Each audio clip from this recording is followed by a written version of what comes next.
రోజు మీరు చూస్తే నవజాత శిశువుల కోసం, చిన్న పిల్లల కోసం 11 వస్తువులతో ఎన్టీఆర్ బేబీ కిట్లు మళ్ళా ప్రవేశపెడుతున్నాం.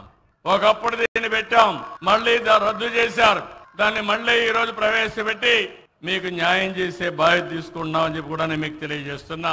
ఈ సభలో మళ్ళా మీ అందరికీ హామీ ఇస్తున్నాం, తల్లికి వందనం.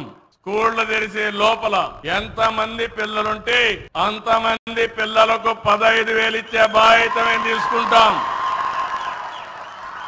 నేను మీ ఊరికి వచ్చినప్పుడు చూశాను, జనాభా బాగా తగ్గిపోతా ఉంది. ఈ రోజు మీరు చూస్తే మామూలుగా జనాభా నిలకడ ఉండాలంటే ఒక్కొక్క దంపతులు జీవిత కాలం 2.1 మందికి సంతానం ఇవ్వాలి. ఈ రోజు 1.56కు పడిపోయింది రాష్ట్రం.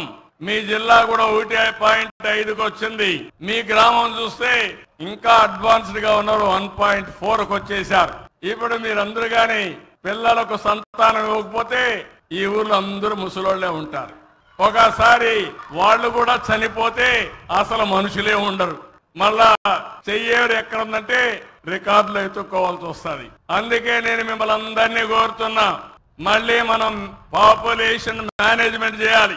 ప్రతి ఒక్కరూ 2 కంటే తక్కువ కాకుండా పిల్లల్ని కనే బాధ్యత మీరు తీసుకోవాల్సిన అవసరం ఉంది. తల్లి మీరందరూ గుర్తుపెట్టుకోవాలి ఈ విషయం.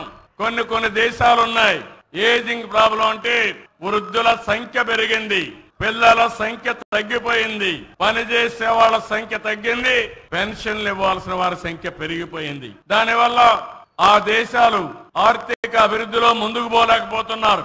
మనం 2047 వరకు మన దేశంలో ఈ యొక్క అడ్వాంటేజ్ ఉంది. కానీ నార్త్ ఇండియా కంటే సౌత్ ఇండియా జనాభా బాగా తగ్గిపోయే పరిస్థితి వస్తా ఉంది.